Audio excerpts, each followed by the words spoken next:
आप सभी दोस्तों का आज के इस सेशन में मैं स्वागत करता हूं। आज के इस सेशन में बच्चों हम सेट के बारे में पढ़ने वाले हैं। सेट क्या है? एक अथॉरिटी है जिसे किसने बनाया है? जिसे बनाया है सेंट्रल गवर्नमेंट ने। और क्यों बनाया गया है सेट को? Set is appellate authority. और सेट का जो जुरिस्डिक्शन होगा, पावर होगा, वो कौन डिसाइड करेगा? सेंट्रल गवर्नमेंट डिसाइड करेगा। सेक्शन 15K to 15S हमें इस कंटेक्स्ट में पढ़ने हैं। Securities appellate tribunal. ट्रिब्यूनल का मतलब क्वासी कोर्ट, क्वासी कोर्ट का मतलब special court. CG shall establish the set to exercise jurisdiction, power, authority conferred on such tribunal by or under SEBI Act। तो SEBI Act और any other law, ये बात आप समझ लीजिए। सेट का जुरिस्डिक्शन ना केवल सेबी एक्ट में होगा बल्कि एनी अदर लॉ में भी सेट का जुरिस्डिक्शन हो सकता है। अपने ध्यान से सेक्शन 15K से शुरुआत कर रहे हैं। सेक्शन 15K से हम अपने कंसेप्ट की आज की शुरुआत कर रहे हैं। कहते हैं जी, CG shall establish set। Who shall establish set? CG shall establish set to exercise jurisdiction। jurisdiction बोले तो power, authority conferred on such tribunal by under SEBI Act and any other law। अब सेट एक tribunal है, तो कोई भी tribunal है तो उसका कॉम्पोजिशन हमने सीखना है। आइए सेक्शन 15L हम करेंगे। सेक्शन 15L में क्या बताया है? Composition of set. आप हेडिंग नोट करना चाहे कर सकते हैं। सेट का कॉम्पोजिशन क्या होगा? और एग्जाम में कंफ्यूज नहीं करना। वो पूछेगा कॉम्पोजिशन सेबी एक्ट के अंदर सेट का कॉम्पोजिशन, तो बच्चे क्या लिख कर आते हैं? सेबी एक्ट में सेबी का कॉम्पोजिशन। तो यहाँ पे गलती नहीं करनी है। जो बच्चे जल्दबाजी में तैयारी करते हैं, है ना, लास्ट मोमेंट पर तैयारी करते हैं, वो इन दोनों में कंफ्यूज कर देते हैं।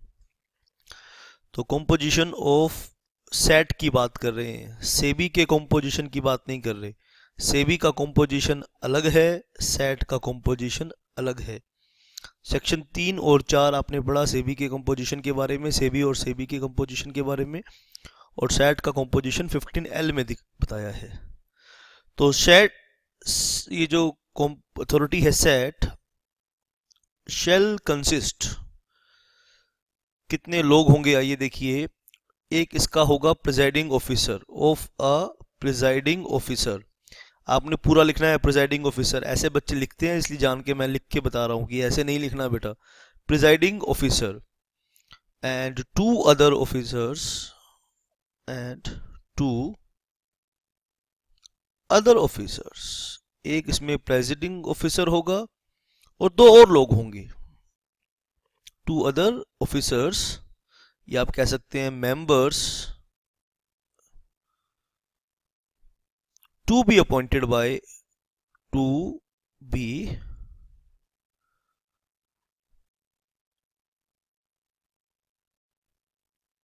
अपॉइंटेड बाय, शाबाश, आप ध्यान से नोट कर लीजिए। सीजी, सीजी ऐसे नहीं लिखना, पूरा लिखना है सेंट्रल गवर्नमेंट।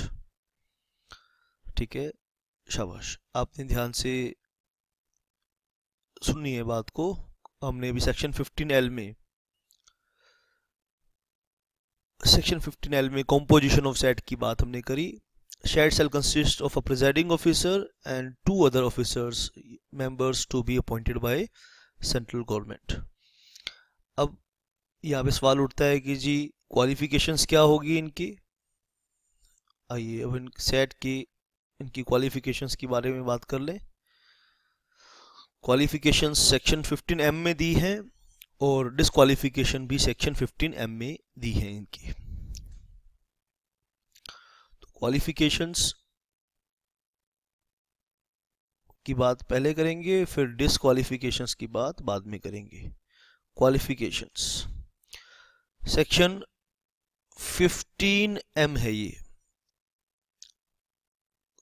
ध्यान से आप नोट कर लीजिए। 15M एम में और एन में कंफ्यूज नहीं करना। एम इज़ फॉर क्वालिफिकेशन और डिस्क्वालिफिकेशन भी एम में है। बच्चे एम और एन में गलती कराते हैं, डिस्क्वालिफिकेशन को एन में लिखाते हैं। नहीं, N N is for also disqualification. और एन में दिया है टेन्योर, ओ में दिया है सैलरी एंड अलाउंसेस। चलिए क्वालिफिकेशंस की बात करेंगे। प्रिजाइडिंग ऑफिसर की पहले बात करेंगे। प्रिजाइडिंग ऑफिसर की क्या क्वालिफिकेशन रहेंगी?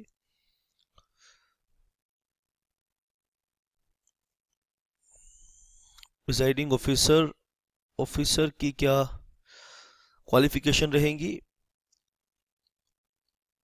नोट कर लीजिए। अपॉइंटेड बाय सेंट्रल गवर्नमेंट, कहते हैं जी सेंट्रल गवर्नमेंट इसे अपॉइंट करेगा। अच्छा जी, और किसके साथ?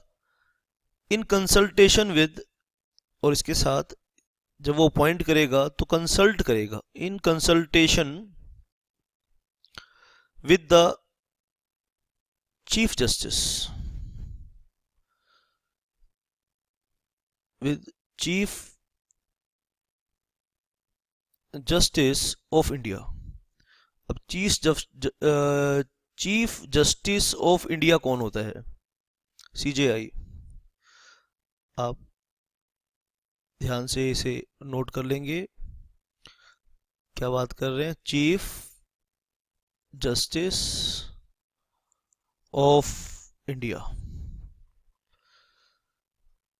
सीजेआई के साथ कंसल्टेशन करेगा। ठीक है, चीफ जस्टिस ऑफ इंडिया के साथ कंसल्ट किया जाएगा कि सेंट्रल गवर्नमेंट जिस पर्सन को सेट का प्रेसिडेंट बना रही है, ठीक है, कि वो उस पद के अधिकारी या लायक है या नहीं। और हिज नॉमिनी, और हिज नॉमिनी। हो सकता है कि इस काम करने के लिए जब चीफ जस्टिस ऑफ इंडिया के पास सेट के प्रेसिडेंट का नॉमिनेशन आएगा तो हो सकता है सीजीआई उस पर खुद का डिसीजन ले, खुद कंसल्टेशन करे, खुद एडवाइस दे, या अपने किसी नॉमिनी को भी अपॉइंट कर सकता है। ठीक है, और ये जो नॉमिनी अपॉइंट करेगा सीजीआई, ये कौन होगा? फ्रॉम सिटिंग और रिटायर्ड जज ऑफ, नॉमिनी जो होगा या तो ये सिटिंग जज होगा। सिटिंग जज का मतलब होता है बेटा जो अभी काम कर रहा है, और रिटायर्ड जज का मतलब है जो कभी जज था, अब उसकी सर्विसेज कंप्लीट हो चुकी हैं, अब वो रिटायर हो चुका है। या फिर सिटिंग और retired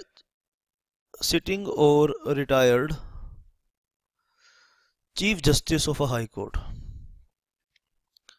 chief justice of a high court, या किसी हाई कोर्ट के रिटायर्ड चीफ जस्टिस को सुप्रीम कोर्ट नॉमिनी अपॉइंट कर देगा, chief justice of India nominee appoint कर देगा, और वो सेंट्रल गवर्नमेंट को कंसल्ट करेगा, हेल्प करेगा in the appointment of president of SAT, ताकि जो सेबी के ऑर्डर के ऊपर जो अपील होनी है, और अपील जो करेगा वो एक बहुत इंपॉर्टेंट और बहुत ऊंचा पद है, तो इसके लिए central government chief justice of India से सलाह मशवरा करेगी और चीफ जस्टिस ऑफ इंडिया उसे सलाह मशवरा देगा। अदर मेंबर्स की क्वालिफिकेशंस के लिए क्या बात के है? कब एक पर्सन क्वालिफाई होता है प्रेसिडेंट ऑफिसर बनने के लिए? और अदर मेंबर्स, ठीक है, जो अदर मेंबर्स हैं उनके लिए क्या खास बात है, वो कैसे होने चाहिए? पर्सन ऑफ एबिलिटी होने चाहिए। अभी लैंग्वेज कई जगह काम आएगी, आपके ध्यान से आपने नोट कर लेनी है, कई जगह काम आएगी।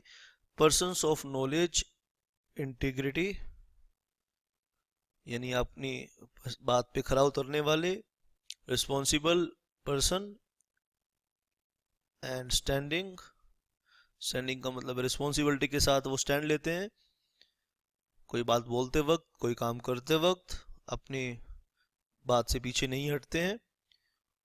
हु हैज शोन कैपेसिटी, और जिन लोगों ने कैपेसिटी दिखाई है, अभी अपनी दिखा चुके हैं, हु हैज शोन कैपेसिटी, जो अपनी कैपेसिटी दिखा चुके हैं इन डीलिंग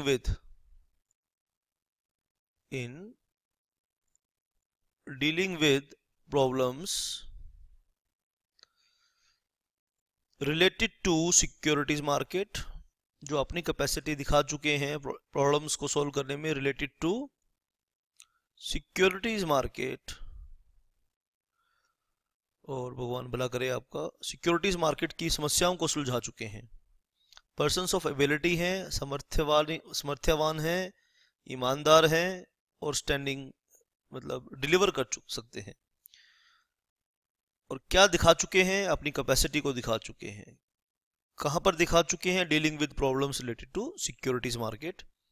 ठीक है बेटा। और उनके पास एजुकेशनल क्वालिफिकेशंस भी हैं, एंड हैज क्वालिफिकेशंस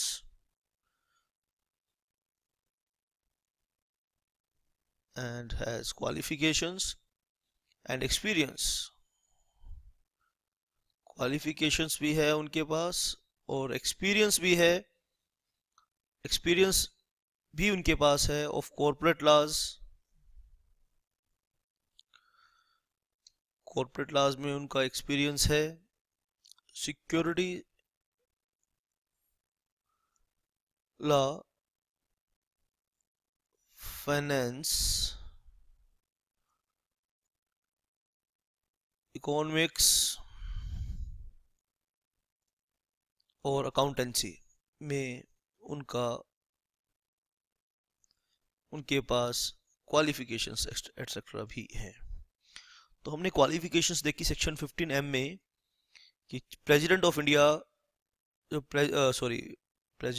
बोल रहा हूँ, प्रेसिडेंट ऑफ सेट जो बनेगा वो कौन होगा और उसके अपॉइंटमेंट का प्रोसीजर क्या होगा और मेंबर्स की क्वालिफिकेशंस क्या होंगी, ये सब बातें हमने यहाँ पर नोट करी हैं। आइए बच्चों हम इनकी अब डिस्क्वालिफिकेशंस को भी समझ लेते हैं कि डिस्क्वालिफिकेशंस क्या हैं।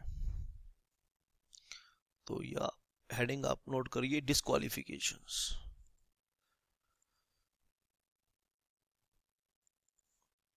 डिस्क्वालिफिकेशंस के लिए भी सेक्शन 15M है। 15M भाई, इन सेक्शंस का माया जाल आपने समझना है। सेक्शंस के थ्रू याद करना आसान हो जाएगा। अ मेंबर ऑफ सेबी, जो सेबी का मेंबर है, कहते जी member of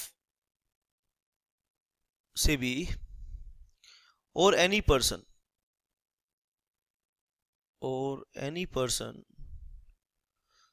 holding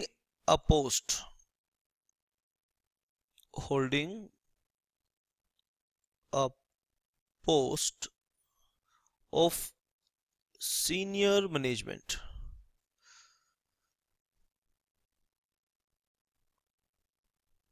a member of SEBI or any person holding a post of senior management, जो सीनियर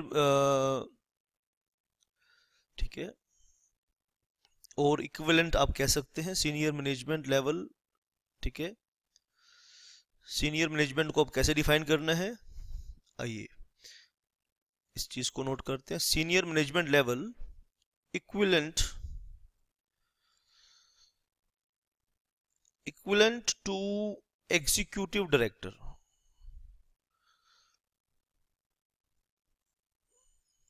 कितने senior level, which is executive director in SEBI. यानी कहने का मतलब है वो सेबी से जुड़ा हुआ आदमी नहीं होना चाहिए, क्योंकि सेबी के डिसीजन पे अपील करनी है, ये लॉजिक है बेटा। सेबी के डिसीजन पर अपील जो होगी वो सेट एंटरटेन करेगा। अब ये जो कोई मेंबर है, अगर वो ऑलरेडी सेबी से जुड़ा हुआ है तो उसके काम करने में पारदर्शिता नहीं होगी, ईमानदारी नहीं होगी। हो सकता है कि वो बायस्ड डिसीजन ले। Equivalent to executive director in SEBI, शाबाश। कहते हैं जी shall not be appointed as presiding officer.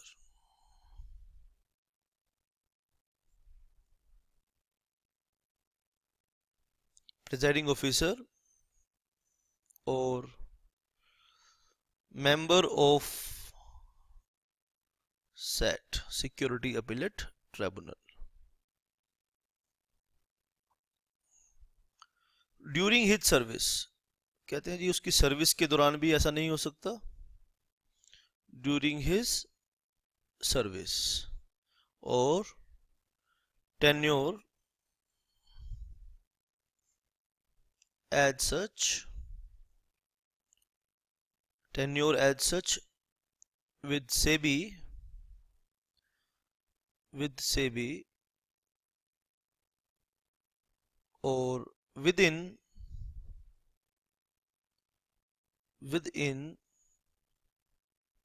2 years, ध्यान रखना 2 साल, 2 years from the date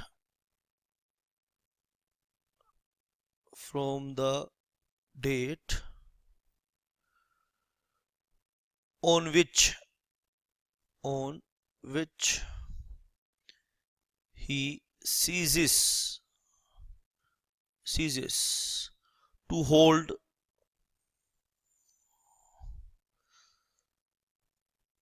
such office in SEBI। ये डिस्क्वालिफिकेशन को हम यहाँ ध्यान से बेटा नोट करें।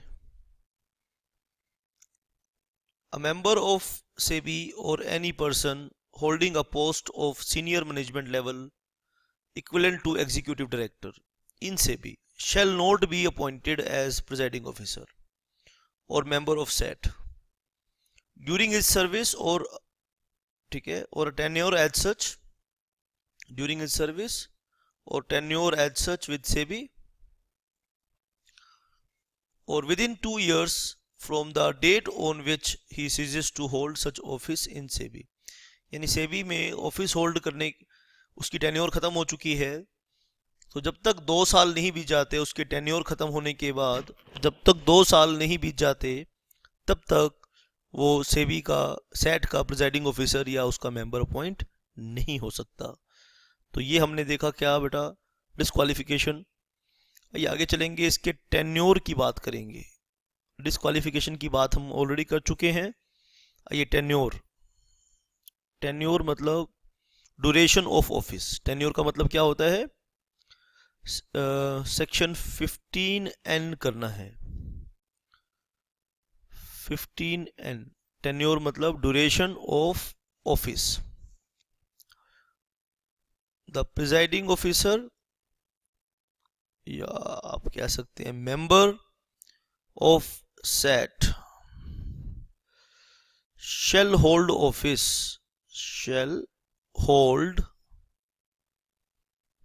office for a term of 5 years, term of 5 years from the date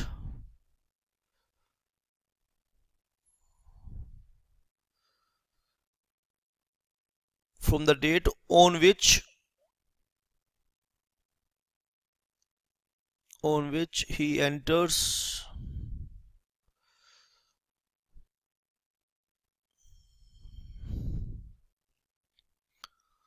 upon his office,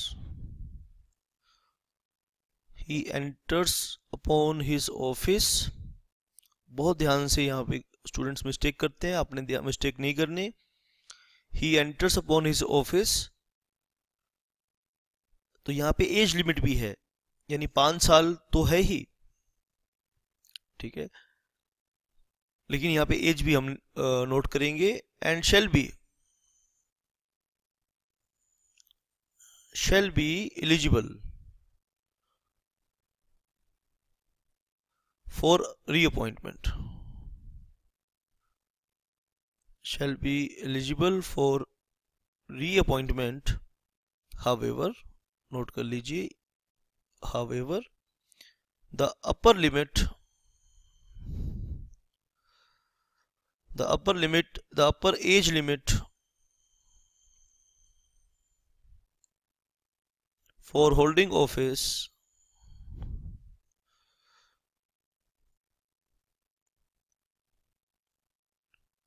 is 68 years, यानी 68 years के बाद वो नहीं अपना ऑफिस होल्ड कर पाएगा। शाबाश। For the presiding officer, and 62 years, बच्चे यहाँ गलती करते हैं, बच्चे यहाँ मिस्टेक कर देते हैं।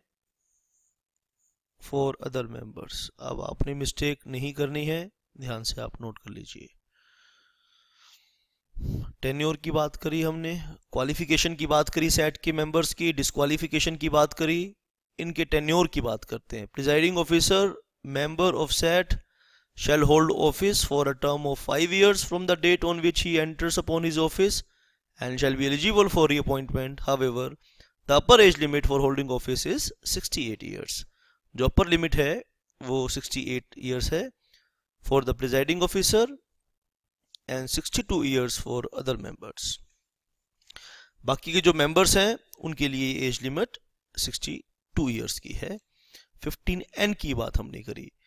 अब हम बात करेंगे सैलरी एंड अलाउंसेस की। आप ठीक है, चलिए, अच्छा माइलेज निकल गया हमारा बेटा।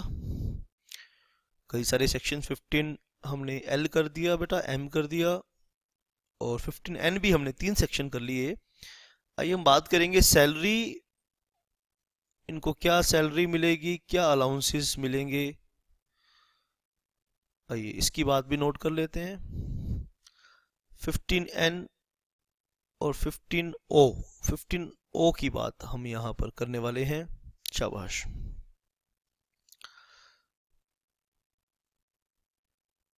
द सैलरी एंड अलाउंसेस, भूले भटके क्वेश्चन आ सकते हैं इसके ऊपर।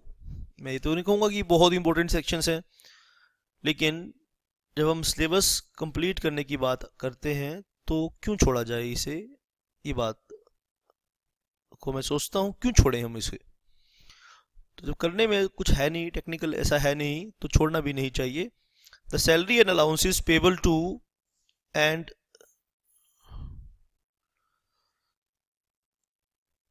Other terms and conditions,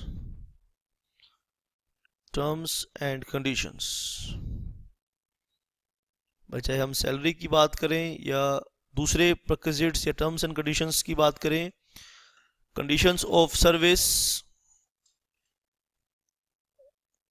terms and condition of service की बात करें, जैसे कि पेंशन की बात करें, इंक्लूडिंग पेंशन, ग्रेचुटी की बात करें, एंड अदर रिटायरमेंट बेनिफिट की बात करें, अदर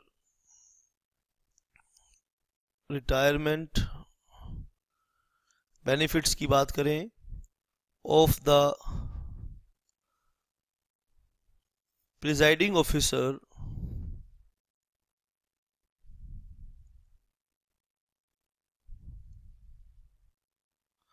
ठीक है, member of set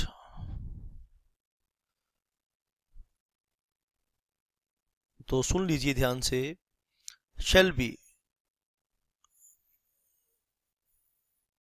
prescribed by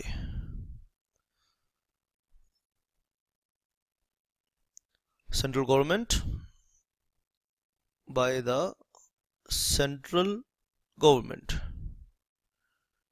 and shall not be varied, shall not be varied, varied मतलब वो टर्म्स कंडीशंस चेंज नहीं होंगी, वेरिड नहीं होंगी, टू देयर डिसएडवांटेज। अब इस बात का लॉजिक मैं बताऊंगा क्यों है ऐसा। To their disadvantage after their appointment, after their appointment. बेटा जब ये सरकारें, जब ये मंत्री, एमपीज, एमएलए जब ये इलेक्शन लड़ते हैं तो ये जो बड़े बड़े लोग बिजनेस करते हैं, बड़े बड़े लेवल पर बिजनेस करते हैं, इन्हें बहुत सारा चंदा देते हैं, ठीक है, और इन्हें चुनाव जिताने में मदद करते हैं इनकी। और जब ये चुनाव जीत जाते हैं तो इनसे काफ़ी फेवर भी लेते हैं। और अगर ऐसा कोई बिजनेसमैन, ऐसा कोई डायरेक्टर, ऐसा कोई कंपनी चलाने वाले पर्सन अगर इस सेबी एक्ट में फंस जाएगा तो वो अप्रोच के लिए किसके पास जाएगा? उसी मंत्री के पास जाएगा जिसे इलेक्शन जिताने में उसने हेल्प की थी। अब वो मंत्री क्या करेगा? मंत्री फोन करेगा सेट के ऑफिसर्स को कि भाई देखो अपील आ रही है, अपील हमारे बंदे के पक्ष में देनी है तुमने।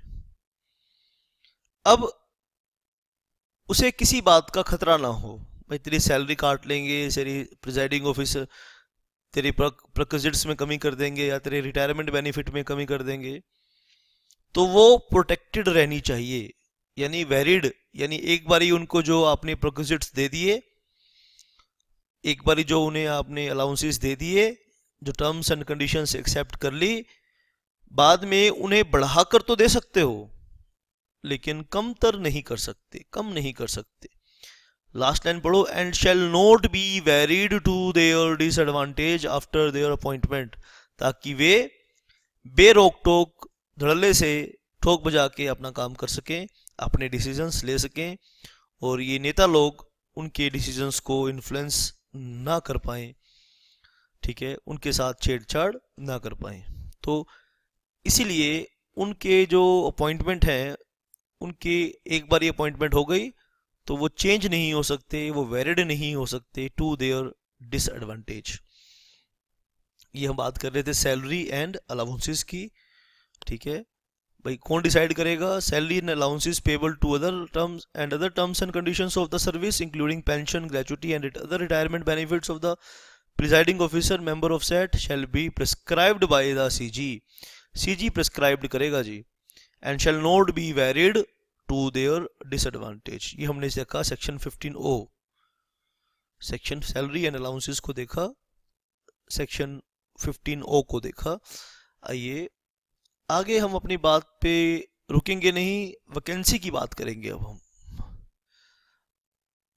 आपने देखा सेट के अंदर प्रिजाइडिंग ऑफिसर्स हैं, मेंबर्स हैं, तो अगर इनकी वैकेंसी हो जाए तो कैसे फिलअप की जाएगी वो वैकेंसी? सेक्शन 15P है इसके लिए। वैकेंसी क्या होती है कि उसने जैसे रिजाइन दे दिया, जैसे उस मेंबर की डेथ हो गई, तो उसे कहते हैं vacancy. If for reason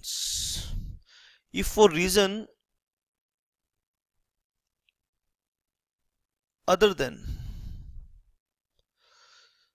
temporary if a reason of other than temporary absence को तो हम वैकेंसी नहीं बोल रहे, any vacancy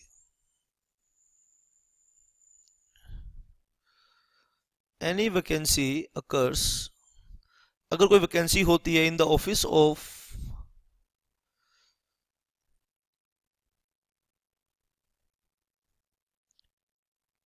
presiding officer, member of SAT,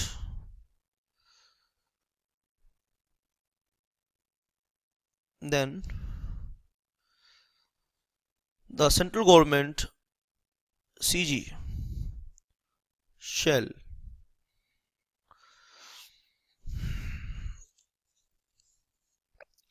note कीजिए बेटा, if for reason other than temporary absence की बात तो यहां हम नहीं कर रहे हैं। एनी वैकेंसी अकर्स, कोई वैकेंसी हो जाती है in the office of presiding officer की भी बात कर रहे हैं और मेंबर ऑफ सेट की बात कर रहे हैं, तो CG then the CG shall appoint, तो सीजी के पास अपॉइंट करने की पावर है। Appoint another person under the act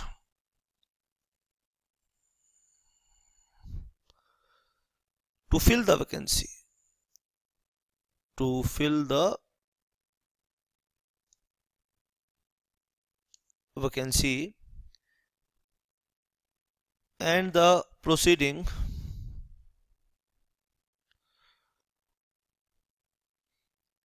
may be continued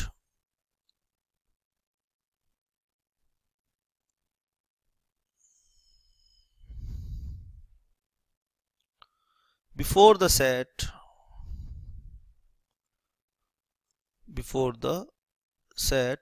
from the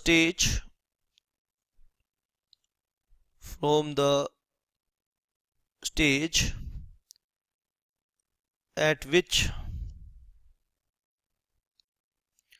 vacancy is filled।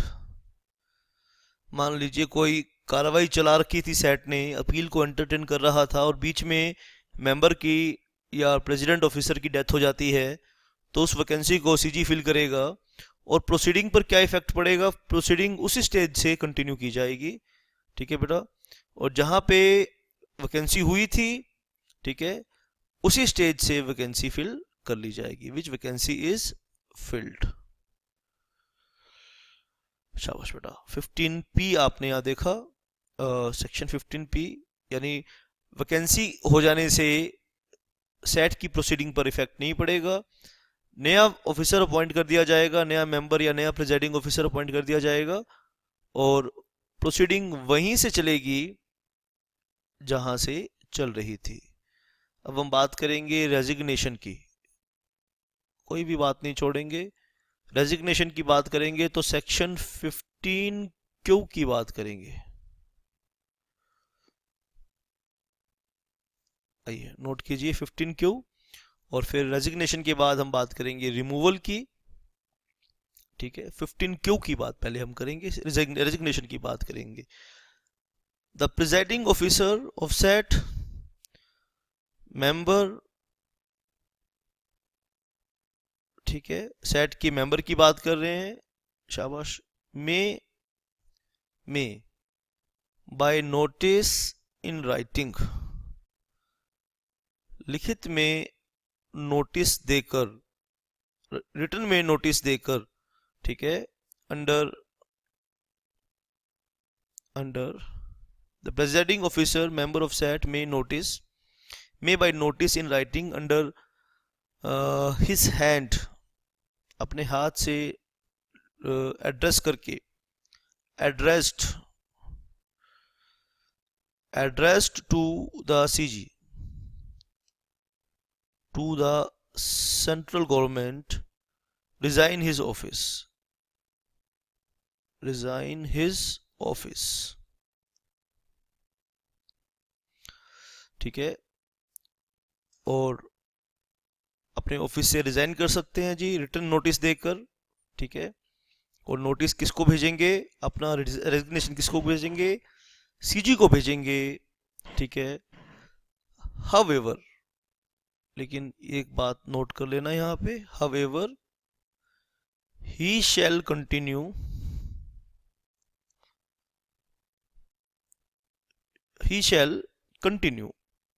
to hold office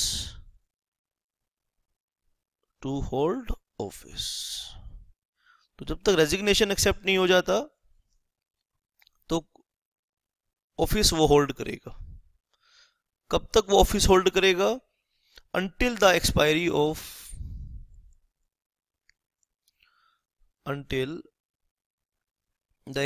of 3 months, 3 महीने तक, from the date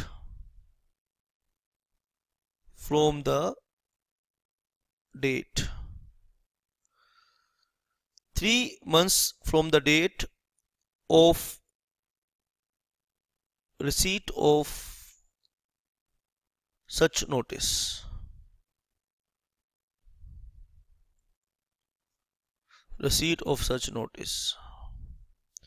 or until a person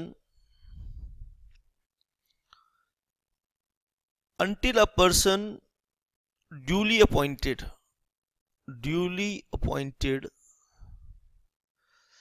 as his successor duly appointed as his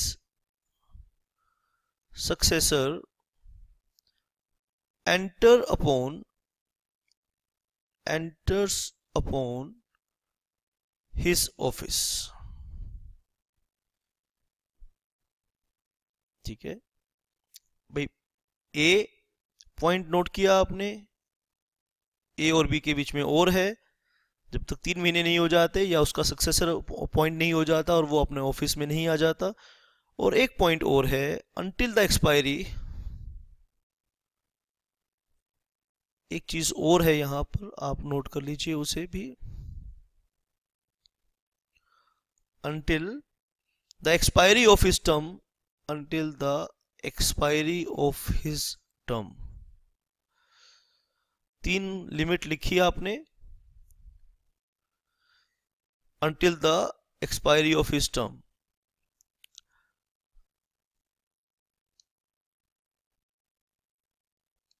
of office भी लिख लीजिए, until the expiry of his term of office।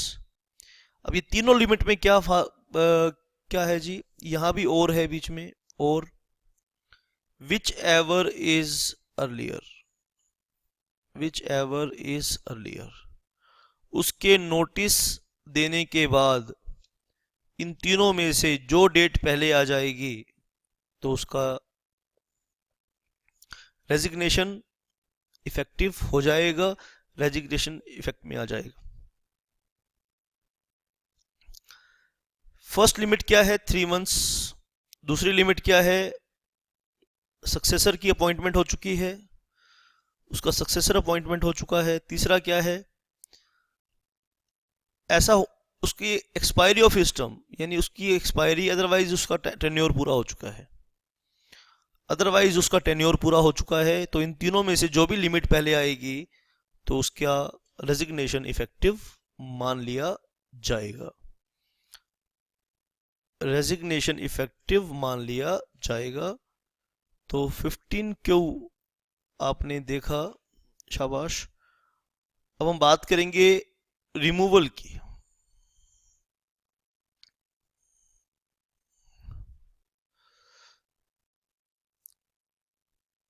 हमने पहले बात करी, शुरू में हमने बात करी सेट की एस्टेब्लिशमेंट की, फिर हमने उसकी बात करी कॉम्पोजिशन की। 15K में हमने बात करी एस्टेब्लिशमेंट की, 15L में हमने बात करी कॉम्पोजिशन की। आपको याद हो जाने चाहिए एक एक सेक्शन। 15M में हमने बात करी क्वालिफिकेशंस की, फिर 15M में हमने बात करी डिस्क्वालिफिकेशंस की, 15O में हमने बात करी सैलरी एंड अलाउंसेस की, 15P में हमने बात करी वैकेंसी की, और 15Q में हमने बात करी रेजिग्नेशन की। और अब हम बात कर रहे हैं रिमूवल की, और इसके लिए भी सेक्शन कौन सा है, 15Q,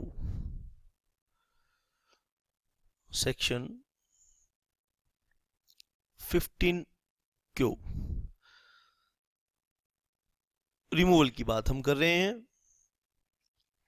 शाबाश, आपने ध्यान से इस बात को नोट करना है, और कोई भी अगर आपके प्रॉब्लम है, कोई भी अगर डाउट है इसके ऊपर, वैसे प्रॉब्लम या डाउट इन पे क्लियर है ये सब बातें, और आपने इन्हें बस नोट करके अच्छे से एक बार इसकी रिवीजन करनी है, और आपकी ये लॉन्ग टर्म मेमोरी में चली जाएंगी बातें। और सेट की सेबी की बात हम ऑलरेडी डिस्कस कर चुके हैं, सेट की बात। अब ये तो हम सेट के बारे में जान रहे हैं। अब इसके बाद हम फिर अपील की सुनवाई कैसे सेट करेगा, अपील के समय कैसे कार्रवाई करेगा, उसकी बातें सेक्शन 15T टू 15Z में कवर होंगी। ठीक है, सेक्शन 15T टू 15Z में कवर होंगी। तो अभी हम बात करेंगे removal of president and members. आइए इसका हम फर्स्ट पॉइंट नोट करेंगे। द प्रिजाइडिंग ऑफिसर मेंबर की बात करेंगे यहां पर। ऑफ सेट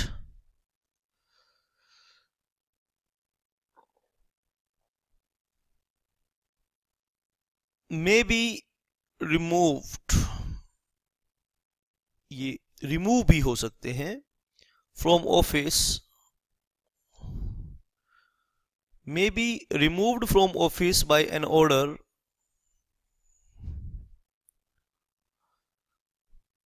of या order of CG या by central government. Central government के ऑर्डर से इनकी अपॉइंटमेंट होती है और सेंट्रल गवर्नमेंट के ऑर्डर से ही इनकी रिमूवल भी हो सकती है। अब रिमूवल क्यों करेंगे? On the ground of proved, यानी साबित हो चुका है। क्या साबित हो चुका है? प्रूव्ड मिसबिहेवियर और इनकैपेसिटी। प्रूव्ड मिसबिहेवियर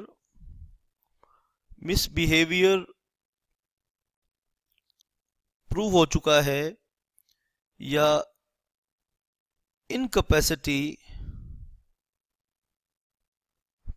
प्रूव हो चुकी है। मिसबिहेवियर या मिसकैपेसिटी, इनकैपेसिटी साबित हो चुकी है तो इनका रिमूवल भी हो सकता है। आगे आप पढ़ेंगे however removal can not be affected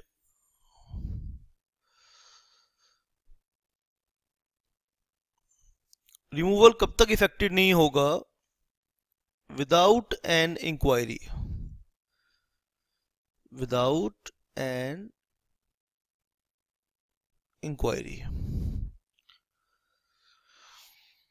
और इंक्वायरी कौन करेगा? ये बात भी यहां समझने की है, याद रखने वाली बात है। However removal can not be effected without an inquiry by a जज of the supreme court, of the supreme court. तो कोई भी इनकैपेसिटी के चलते, कोई भी मिसबिहेवियर के चलते सुप्रीम कोर्ट का जज इन पे इंक्वायरी करेगा। However removal can not be effected without an inquiry by a जज of the supreme court. Supreme court का जज इंक्वायरी करेगा और इंक्वायरी करने के बाद इनकी रिमूवल होगी बेटा। ठीक है बेटा, चलिए इंक्वायरी के बगैर नहीं रिमूवल होगी क्योंकि ये पोस्ट बहुत बड़ी है। ठीक है, कोई इनके ऊपर एलिगेशन लगा देगा, ठीक है, और एलिगेशंस के ऊपर नहीं रिमूवल होगी, उन्हें रीजनेबल अपॉर्चुनिटी ऑफ हर्ड भी दिया जाएगा, यानी सुनवाई का मौका भी दिया जाएगा। ठीक है, एंड आप लिख लीजिए रीजनेबल अपॉर्चुनिटी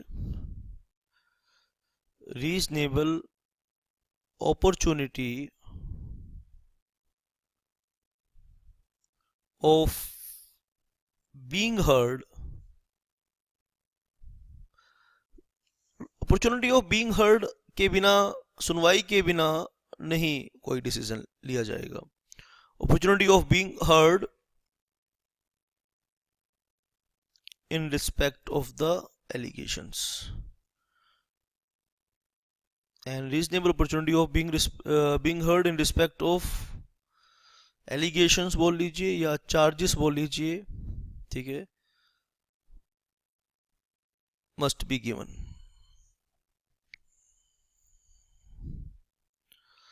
चलिए, must be given to such member और प्रिजाइडिंग ऑफिसर जिसकी रिमूवल चल रही है।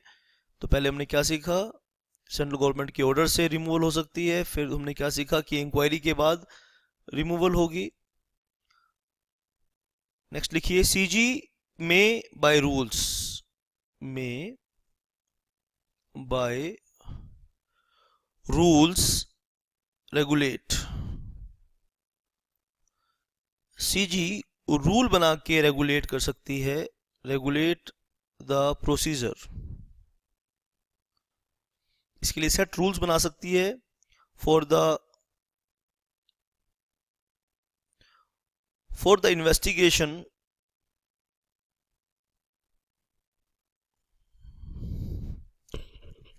ऑफ मिसबिहेवियर और incapacity. Investigation CG may by rule regulate the procedure for the investigation,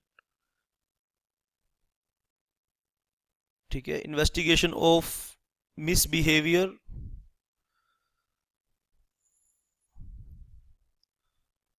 or incapacity.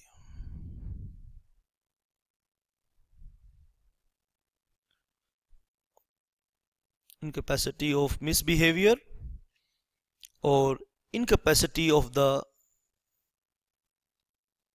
president office presiding officer or any other member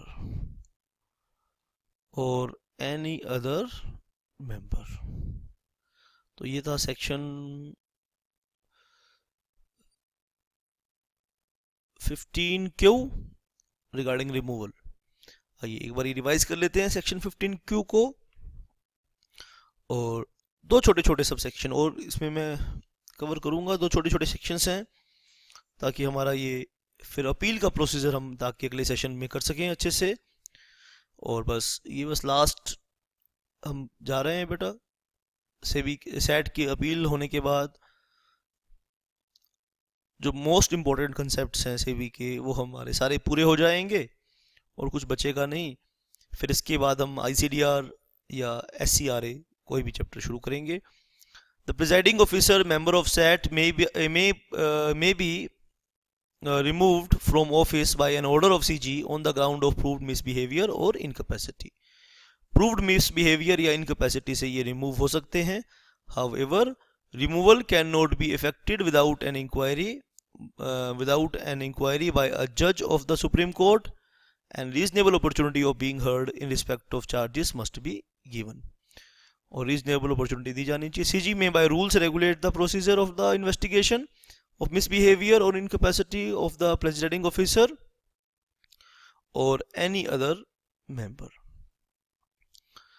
तो ये थी section हमारा 15Q, और हम बात करेंगे 15S की। ठीक है, रिमूवल के बाद central governments order is final. बेटा अब रिमूवल के बाद की बात हम करेंगे कि क्या उस ऑर्डर के ऊपर भी कोई अपील हो सकती है। आइए नेक्स्ट पॉइंट हमने रिमूवल का देखा, अब हम करेंगे central government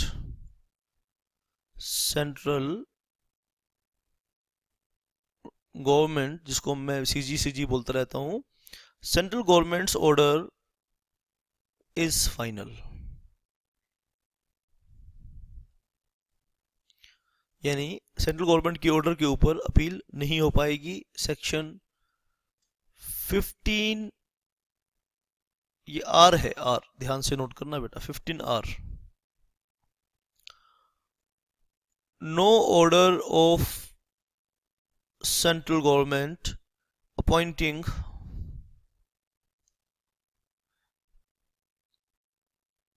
any person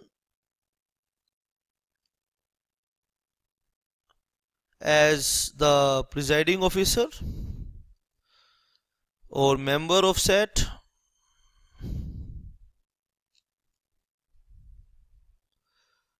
shall be called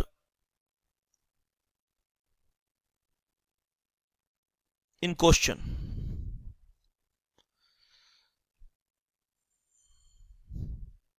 In any manner, यानी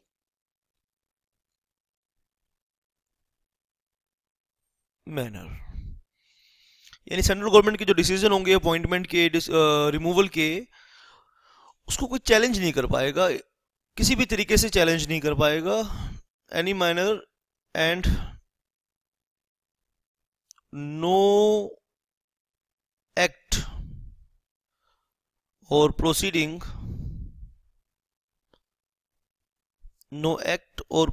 before the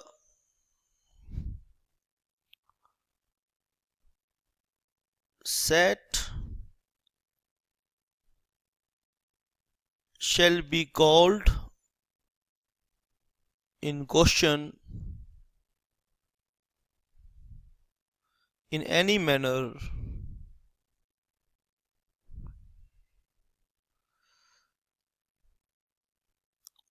in any manner on the ground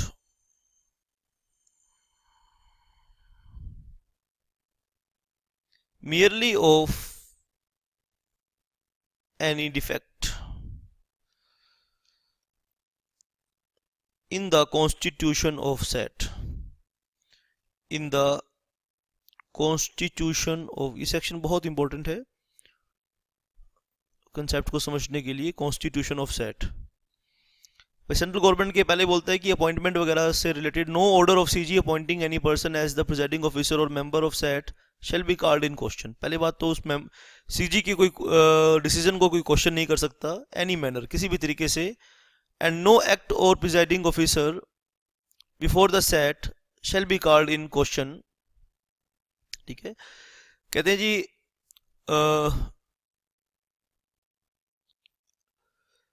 and no act और प्रोसीडिंग, एंड नो एक्ट और प्रोसीडिंग बिफोर द सेट, कोई भी एक्ट या कोई भी प्रोसीडिंग, ठीक है, before the set shall be called in question.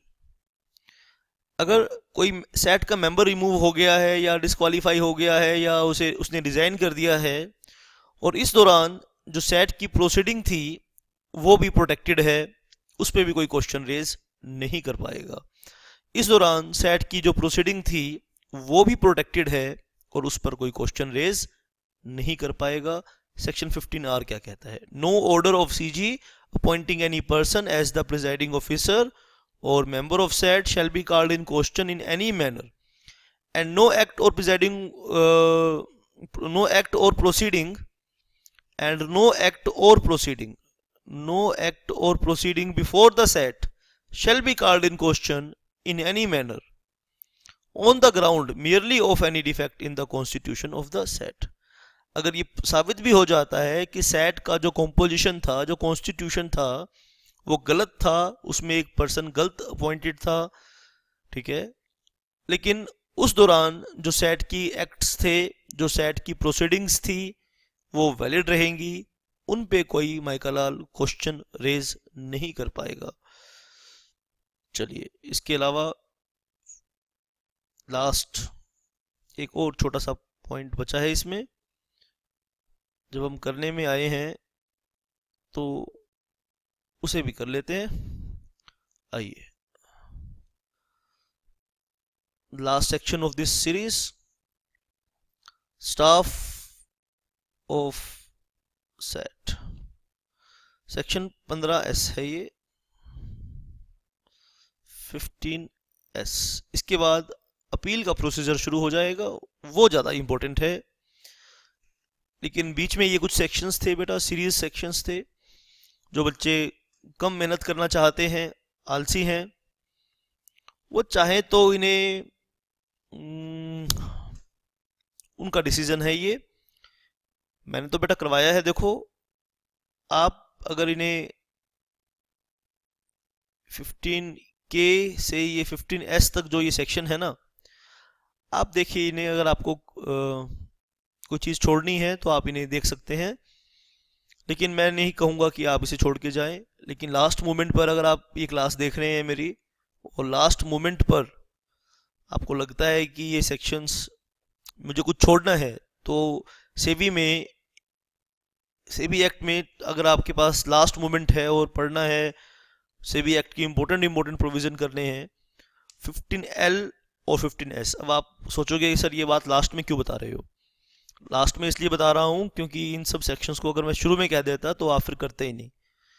तो आप देख लीजिए, कोशिश में बात इंपॉर्टेंट बातें, तो इसमें देखो एग्जामिनेशन पॉइंट ऑफ व्यू से कुछ भी आ सकता है। जब आप प्रोफेशनल एग्जाम दे रहे हैं तो कोई चीज़ अगर एग्जाम में कम आई है तो इसीलिए वो चीज़ इंपॉर्टेंट हो जाती है, क्योंकि वो एग्जाम में कम आई है।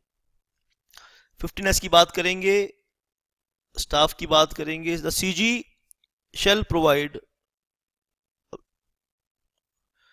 सेंट्रल गवर्नमेंट प्रोवाइड करेगा, provide SAT, CG shall provide SAT with such officers, और ये वैकेंसीज गवर्नमेंट की जो निकलेंगी तो सीजी इन ऑफिसर्स को अपॉइंट करेगा and employees of SAT as that government, CG shall provide SAT with such officers and employees as the government deem fit. कोई इस पे लिमिट नहीं है, कोई इस पे सीलिंग नहीं लगाई कि इतने ऑफिसर होने चाहिए, ठीक है. And also prescribe their salaries,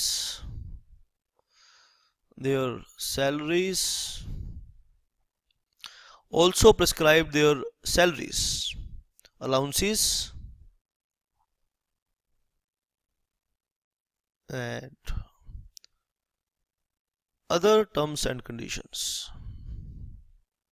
Other terms and conditions of service.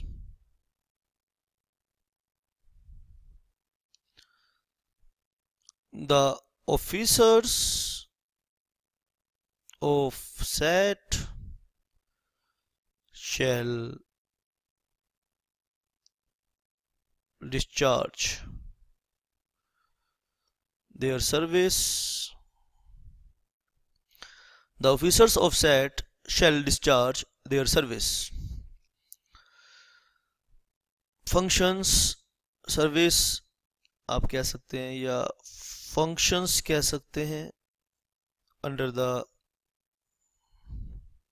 सुपरिंटेंडेंस, under the general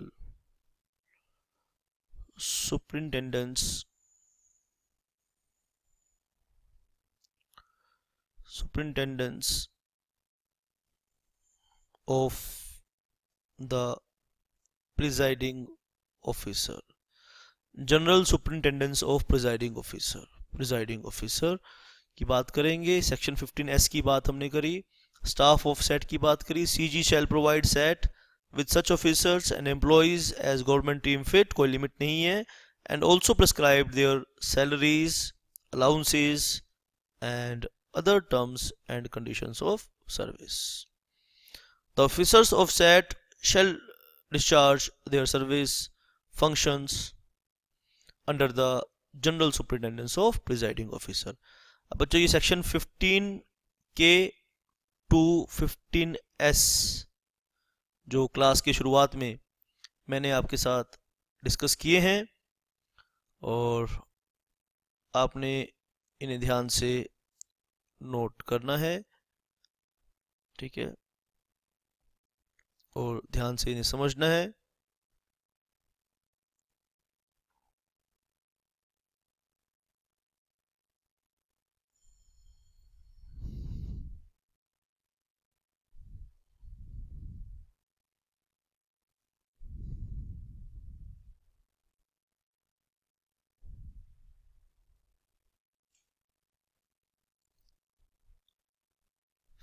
K to 15S. लेकिन बेटा मैं बता रहा हूँ, जो बच्चे अर्ली वर्ड्स हैं, जो समय रहते अपनी तैयारी जिन्होंने शुरू कर दी है एग्ज़ाम से, सफिशेंट टाइम आपके पास है, तो इन सेक्शंस को आपने अच्छे से लर्न कर लेना है. और लास्ट मोमेंट पर आप ये वीडियो देख रहे हैं, एग्ज़ाम में अभी कुछ दिन बाकी हैं, हफ्ता 2 हफ्ता बाकी हैं, 2 महीने से ज़्यादा बाकी हैं एग्ज़ाम में, फिर तो देखो कर लेना चाहिए. और अगर हफ्ता 10 दिन बाकी हैं एग्ज़ाम से तो आप इन सब सेक्शंस को छोड़ दीजिए, ठीक है, और थोड़ा सा रिस्क ले लीजिए, ठीक है, क्योंकि एग्ज़ाम में आने के चांस रिलेटिवली कम है. लेकिन 15T to 15Z जो मैं डिस्कस करूँगा वो आपको नहीं छोड़ने हैं, वो एग्जामिनेशन पॉइंट ऑफ व्यू से हाईली इंपॉर्टेंट है. हम उसमें पढ़ेंगे पूरा प्रोसीजर अपील का, और अपीलेबल ऑर्डर्स पढ़ेंगे, नॉन अपीलेबल ऑर्डर्स पढ़ेंगे, उनकी सुनवाई कैसे होगी, सेट का प्रोसीजर क्या रहेगा, सेट के पास सिविल कोर्ट की पावर रहती हैं, सिविल कोर्ट क्या क्या कर सकता है, जुडिशियल प्रोसीडिंग माना जाता है 15U में, लीगल रिप्रेजेंटेशन कौन कर पाएगा, लिमिटेशंस की बात करेंगे, ठीक है, और civil courts, ordinary civil courts के पास उन अपील्स को एंटरटेन करने की पावर है या नहीं, क्या सुप्रीम कोर्ट तक अपील हो सकती है, ये बात हम डिस्कस करेंगे. सेक्शन लास्ट सेक्शन जो सेबी का होगा 15Z. तो लगभग 1 घंटे की और क्लास होगी और उस 1 घंटे की क्लास में हम ये सेबी का चैप्टर कंक्लूड कर देंगे। That's it for this session. आज के लिए इतना ही है और स्टे ब्लेस्ड, टेक केयर और कीप रिवाइजिंग। आपका जो मेजॉरिटी टाइम होना चाहिए यानी 50% से ज़्यादा टाइम तो आपका रिवीजन में खर्च होना चाहिए। एक छोटा सा फॉर्मूला बता रहा हूँ कि अगर आप 50% से ज़्यादा टाइम रिवीजन में खर्च करेंगे तो कोई आपको फेल नहीं कर पाएगा। That's it for this session.